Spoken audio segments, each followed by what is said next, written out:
Euzu billahi mineşşeytanirracim. Bismillahirrahmanirrahim. Elhamdülillah ve salatu ve selamu ala Resulillah. Değerli arkadaşlar, Celaluddin Es-Suyuti'nin El-İtkan fi Ulumul Kur'an adlı eserinden 43. dersimizi yapmak üzere birlikteyiz. Geçen dersimizde Tahkiku Merkez-i Dirasatul Kur'aniye yayını baskısı olan elimdeki nüshanın 235. sayfasına gelmiştik. Konumuz neydi? En üst başlığımız Nuzulul Kur'an. Kur'an-ı Kerim'in nuzulu, ma tekerrara nuzuluhu. Yani 11. Üst başlık ma tekerrara nuzuluhu, yani nuzulu inişi mukerrer olan, birden fazla defada, birden fazla kez inen ayetler veya sureler. Bu sayfanın 235. sayfanın tembih diye bir başlığı var bu sayfada. O başlıktan itibaren okuyacağız. Diyor ki kad yuc'alu min zalikel ahrufu allati tuqra'u ala vechhayni fe ekthara. Kad yuc'alu min zalike, bu türden kabul ediliyor. Bu türden, bazen bu türden kabul ediliyor. El ahrufu allati tuqra'u ala vechhayni, efendim iki vecih üzere, iki vecih üzere okunan harflerin ahrufu sab'a var ya, yedi harf. Efendim iki şekilde, mesela famşu ila zikrillah, famdu ila zikrillah, efendim fiha, daha doğrusu buna benzer bazı kelimeler eş anlamlılarıyla okunuyor ya, yani eskiden okunuyordu, daha sonra bu ruhsat kalktı Hazreti Osman zamanında, tek harfe indirildi. Tukra'u ala vechheyni, yani iki veya daha fazla, feeksara, iki veya daha fazla harf üzere okunan kelimeler de bu türden kabul edilir. Yani birden fazla defa indiği kabul edilir. Bir öyle iniyor, bir de böyle iniyor. Bazen bu da o kategoriye sokuluyor. Ve yedullu lehu ma ahracehu Muslim. Buna delalet eden husus nedir? Müslim'de yer alan, İmam Müslim'in sahihinde yer alan şu rivayet min hadisi Ubey'in, Ubey İbni Ka'b'ın hadisinden efendim bir kısmı olan şu ifade. İnne Rabbi arsale ileyye en ikra'il Kur'an'a ala harfin. Rabbim bana haber yolladı ki, bana bildirdi ki en akra'al Kur'an'a ala harfin. Ben Kur'an'ı bir harf üzere okuyayım. Bir harf üzere okumamı Rabbim bana emretti. Feradatu ileyhi, ben şöyle dedim. En havvin ala ümmeti, ya Rabbi ümmetim için biraz hafiflet, biraz kolaylaştır. Fe arsala ileyye, bana haber gönderdi. En ikra ala harfeyn, iki harf üzere oku diye. Feradatu ileyhi, yine şöyle cevap verdim. En havvin ala ümmeti, ya Rabbi ümmetime biraz daha işi kolaylaştır. Fe arsala ileyye en ikra ala seb'ati ahrufin, bana haber yolladı ki yedi harf üzere okuyayım. Yani bu yedi kelimesi tabi çokluktan kinaya da olabilir. Efendim bazı ifadeler için yediye varaya kadar yedi çeşit farklı sinonimleriyle, eş anlamlarıyla bir kelimeyi okuma şeklinde de olabilir. فهذا الحديث يدل على أن القراءات لم تنزل من أول وهلة. Bu hadis gösteriyor ki kıraatlar, yani kıraat derken burada yani daha doğrusu minel Kur'ani. Burada kıraat geçiyor ama dipnota diyor ki yani bu kıraatlar, daha doğrusu kıraat geçiyor. Yani kıraatlar, yani bu yedi harf meselesi efendim ilk, yani min evveli vehle, yani bir defada ilk defa inmemiş öyle. Daha sonra peyderpey, yani şöyle de okunur, böyle de okunur diye indirilmiş, bildirilmiş. Bel marraten ba'de uhra, efendim peyderpey bu değişik şekilde okumalar peyderpey peygambere bildirilmiş, indirilmiş. Bu bunu gösteriyor. Ve fi cemalil kurra lissahavi, Es-Sakhavi'nin Cemalul Kurra adlı eserinde şöyle geçmekte. Ba'de en hakel kavle bi nuzulil Fatihati marrateyn, Fatiha'nın iki defa indiğini aktardıktan sonra Cemalul Kurra'nın Sakhavi şöyle diyor. Diyor ki fe in qila, şayet dense ki fema faidetu nuzuliha marraten saniyeten, ikinci bir defa inmesinin faydası ne? Kultu, diyorum ki, Es-Sakhavi diyor, yecuzu en tekune nezelet evvele marraten ala harfin vahiden, muhtemeldir ki efendim önce bir harf üzere inmiştir. İlkin bir harf üzere inmiştir. Ve nezelet fi'th-thaniyeti bi bakiyetin ikinci defa da geri kalan harflerle, yani ikinci defa şu şekillerde de okunabilir diye inmiş olabilir. Bakiyeti vucuhiha nahvu, mesela bu Fatiha ile ilgili Malik kıraatlerinde olduğu gibi Fatiha 4. ayet ve sırat as-sırat, efendim Fatiha 6. ayet ve nahvu zalika ve benzeri. Yani önce normal işte bir şekilde inmiş, daha sonra farklı harflerle, kıraatlerle de okunabileceği belirtilmiş. Fatiha'nın ve daha diğer kıraatlerinde, diğer nusulü mükerrer olan ifadelerinde. Tembih, yani önemli not, efendim hatırlatma. Enkara ba'duhum kevne şeyin minel Kur'ani tekerrara nuzuluhu. Bazıları inkar etmişler. Yani yadırgamışlar. Yani olamaz. Kur'an-ı Kerim bazı ayette niye 2 defa insin? Kevne şeyin minel Kur'ani tekerrara nuzuluhu. Kur'an'dan herhangi bir şeyin nuzulunun mükerrer oluşunu yadırgamışlar, kabul etmemişler. Keza ra'aytuhu fi kitabi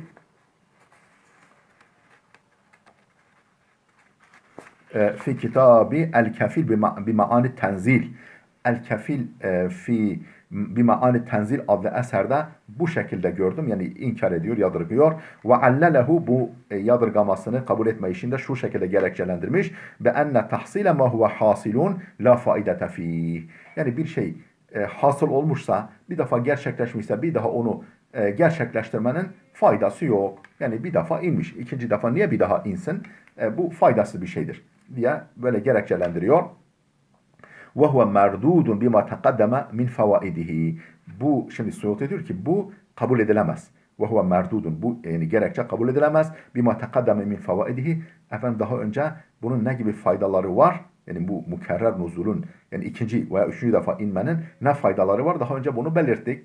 O faydalar söz konusu olduğuna göre demek ki bir gerekçesi var. Bu bir. Bu şekilde, bu gerekçeyle bu görüş kabul edilemez. Ve bi ennehu yelzemu minhu en yekuna kullu ma nazala bi Mekke'te nazala bil Medineti marraten uhra. Ve bi ennehu, şunu da gerek, yelzemu minhu, bundan şu lazım gelir. En yekuna kullu ma nazala bi Mekke'te, daha doğrusu özür dilerim, ikinci ta'lili. Yani bu el-kefil bima'na tenzil kitabının sahibinin yani bunu kabul etmemesinin ikinci gerekçesi. Ve bi ennehu yelzemu minhu, bundan diyor şu gerekir. En yekuna kullu ma nazala bi Mekke'te, Mekke'de inen her sure nazala bil Medineti marraten uhra, Medine'de de bir daha inmiş olmasını gerektirir. Fe inne Cibril'e kâne yu'ariduhul Kur'ane kulle senetin. Peygamber Cebrail aleyhisselam peygambere her sene Kur'an-ı Kerim'i arz ediyordu. Arza yapılıyordu. Yani Ramazan aylarında karşılıklı mukabeleler yapılıyordu. Yani o zaman böyleyse, o zaman Mekke'de inen her surenin bir daha Medine'de inmesini de gerektiriyor. Şimdi Suyuti bunu da çürütecek. Ve rudde bimen'il mulazameti. Efendim böyle bir gerekliliğin olmamasıyla bu çürütülebilir. Yani böyle bir gereklilik yok. Yani mükerrer nuzul neyi gerektirir? Efendim Mekke'de inen her surenin her vahyin bir daha Medine'de inmesini gerektirmez. Yani bu arza, Cebrail'in peygambere Kur'an'ı arz etmesi, o güne kadar inenleri işte bir daha sunması mükerrer nuzul sayılmaz. Ve bi ennehu la ma'na lil inzali illa enne Cibril'e kâne yenzilu ala Rasulillahi bi Kur'anin lem yakun nazala bihi min qablu feyukri'uhu iyyahu. Yine el-kefil bi ma'na tenzil kitabının yazarı şunu da gerekçe olarak getiriyor. Kur'an-ı Kerim'in yani herhangi bir ayetinin, suresinin mükerrer nuzulu olamaz. Bu anlamsızdır. Şununla da gerekçelendiriyor. Ve bi ennehu la ma'na lil inzali. Efendim diyor ki inzalın anlamı yok. İnzalın anlamı yok. İlla enne Cibril'e kâne yenzilu ala Resulullah bi Kur'an'ın. Efendim ancak Cebrail peygambere indirirse bu inzal, yani gerçek anlamda inzal sayılır. Bir Kur'an'ın lem yakun nezele bihi min qablu, daha önce indirmemiş olduğu, getirmemiş olduğu yeni bir şey getirirse bu inzal olur. Feyukri'uhu iyyahu, ve getirip ona okutursa bu inzal olur. bu gerekçeyi de ileri sürüyor. Ve rudda, yani Suyuti diyor ki bu da kabul edilemez. Bu da şu şekilde çürütülmüştür. Bimen'i iştirati kavlihi lem yakun nazale bihi min qablu. Neden daha önce indirmediği bir şeyi indirip ona okutmak inzal sayılsın? Böyle bir şey gerekmez. Yani getirir, efendim bir daha ona işte ona vahyeder. O da yani inzal sayılır. Yani efendim illa yepyeni bir şey olması gerekmez. Sümme kâle. Sonra efendim El-Kefil bimaani tenzil kitabının yazarı efendim demiştir ki ne demiş? Efendim ثم قال وَلَعَلَّهُمْ يَعْنُونَ بِنُزُولِهَا مَرَّتَيْنِ Muhtemelen alimler Kur'an-ı Kerim'in yani bazı kısımlarının bir daha yani nuzulunun tekerrürüyle şunu kastetmişler. Enne Cibril'e nezele hine huvviletil kıbletu efendim Cebrail önce yani kıble değiştirildiği zaman Fatiha'yı getirmiş. Enne Cibril nezele hine huvviletil kıbletu yani daha doğrusu kıble değişikliği olunca Cebrail gelmiş. Fe ahbara Rasule ennel Fatiha'te rüknun minas fis salati. O anda peygambere bildirmiş ki Fatiha namazın bir rüknüdür. Olmasa olmazıdır. Kema kanet bir Mekke'de tıpkı Mekke'de olduğu gibi yani kıble değişti. Efendim onun rüknü de değişti. Yani okunacak sure de değişti. Böyle bir şey yok demek istemiştir. Yani inişi bunun içindir. فَظَنَّ ذَٰلِكَ نُزُولًا فَظُنَّ ذَٰلِكَ نُزُولًا لَهَا مَرَّةً اُخْرَى. Bu da efendim Fatiha'nın ikinci bir defa indirilmesi sanılmış alimler tarafından. اَوْ اَقْرَأَهُ ف۪يهَا قِرَاءَةً لَمْ يُقْرِئْهَا لَهُ بِمَكَّةَ. Yahut da o anda hani kıble değişikliği sırasında peygambere daha önce okutmadığı bir yeni kıraatla, yeni okuma biçimiyle okutmuş olabilir. فَظُنَّ ذَٰلِكَ inzalen. Bu da inzal, yeniden ikinci bir defa inzal zannedilmiş. İntaha. Bu El-Kefil bimaani tenzil adlı eserin yazarı kimmiş bu? El-Kindi. Ebu'l-Hüseyin bin Ebi Bekir bin Hüseyin El-Kindi. İmaduddin El-İskenderi El-Maliki. Bu zat burada onun görüşü burada sona erdi diyor. En-nev'u thani aşar. 12. üst başlık. Yine Kur'an-ı Kerim'in nüzulüyle ilgili 12. üst başlık. En-nev'u thani aşar ma teahhara hukmuhu ala nuzulihi. Ma teahhara hukmuhu ala nuzulihi. Yani hükmü nuzulundan sonra olmuş. Yani önce nazil olmuş bir vahiy, sonra uygulanmış. Sonra efendim uygulanmış, yürürlüğe konmuş. Ve ma teahhara nuzuluhu an hukmihi tersi. Ve ma teahhara nuzulu an hukmihi önce uygulanmış, önce uygulaması yapılmış, daha sonra onun müeyyidesi, onun dayanağı, o uygulamanın işte merci dayanağı, referansı daha sonra inmiş. Bu tür ayetler. Kâle Zerkeşiyyü fil Burhan, Zerkeşi el-Burhan adlı eserinde demiştir ki kad yakunu nuzulu sabiqan alel hukmi. Gah olur efendim nuzul hükümden önce olur. Önce nazil olur, uygulama alanını bulamaz, uygulama imkanı bulunmaz. Efendim daha sonra uygulanır, yürürlüğe konur. Kekavlihi. Şu ayet-i kerime buna örnek. Kad efleha men tezekka ve zekara asma rabbihi fasalla. A'la suresi 14 ve 15. ayetler. Ne diyor? Kad efleha men tezekka. Tabi burada tezekka zekat verenler. Yani zekat vermek suretiyle arınanlar anlamı verilirse, başka anlamları da var. Bu anlam verilirse yani felaha erdiler. Yani tezekki edenler, yani mallarını zekatını vermek suretiyle arınanlar felaha erdiler, murada ermişlerdir. Ve zekâr asma rabbihi fasalla. Efendim Rabbinin adını anıp namaz kılan murada ermiştir. Fakat ravel Beyhaqi ve gayruhu an İbn Umar. Efendim Beyhaqi ve daha başka alimler İbn Umar'dan naklen şöyle belirtmişler. İbn Umar demiştir ki enneha nazalet fi zekatul fıtr. Bu ayet fıtır sadakası, zekatul fıtr, fıtır sadakası hakkında inmiş. Ve ahrecel Bezzar, yani fıtır sadakasını verip sonra bayram namazı kılanlar. Kad efleha men ve zekara asma rabbihi fasalla. Oradaki fasalladan maksat yani bayram namazıdır. Tabi bu sure Mekke'de indiğine göre fıtır sadakası ve bayram namazı Mekke'de yok. Daha sonra uygulanmış yani. Ve ahrecel Bezzar nahvehu merfu'an. Bezzar da buna benzer bir açıklamayı merfu olarak yani peygamberden naklen aktarmıştır. Ve kâle ba'duhum. Bazı alimler demişler ki ve la edri ma veçhu hâzâ tevil.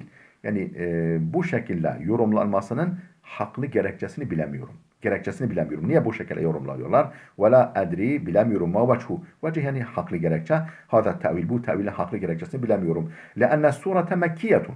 Çünkü sure Mekki'dir. Ve lem yekun bi Mekke'te idun ve la zekatun ve la savmun.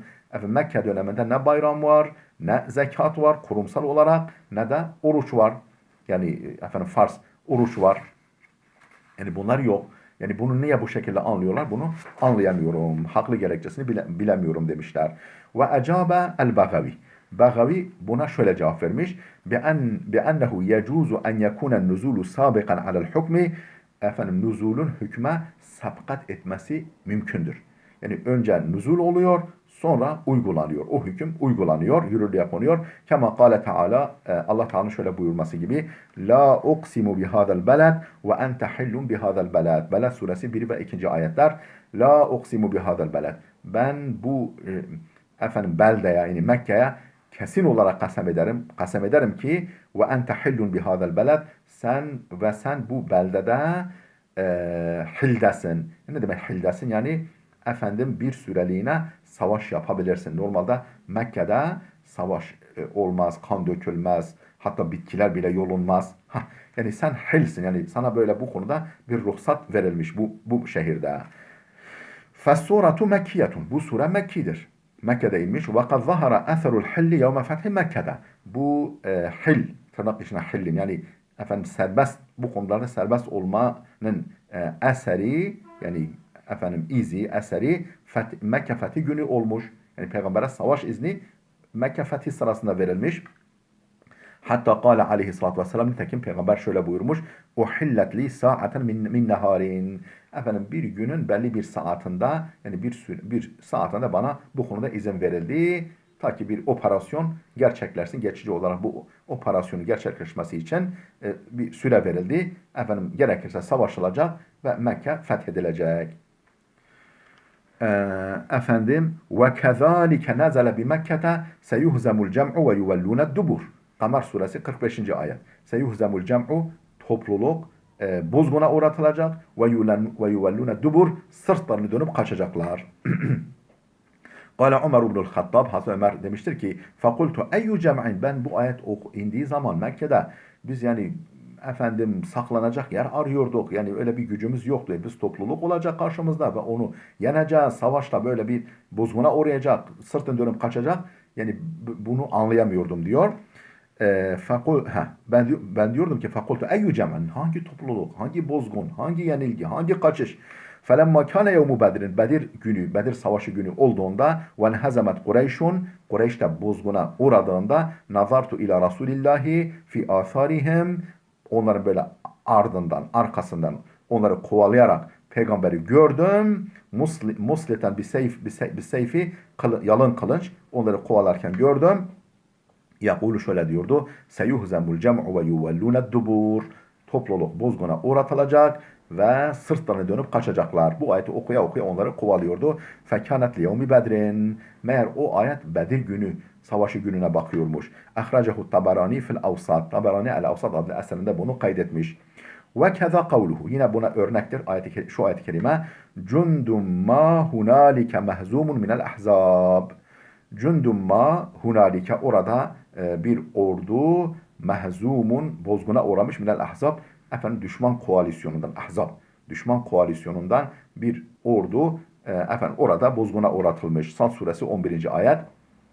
Kâle Katade demiştir ki Va'adahullahu ve huve yevme izin bi Mekke'te.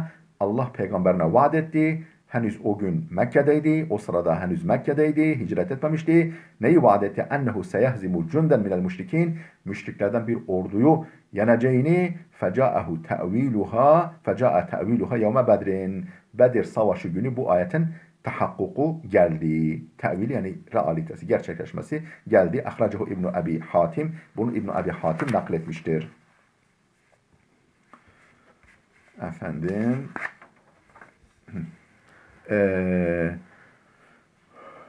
değerli dostlar, burada dursun. Burada dursun. Videomuz oldukça uzadı. Gelecek dersimize kadar Allah'a emanet olun.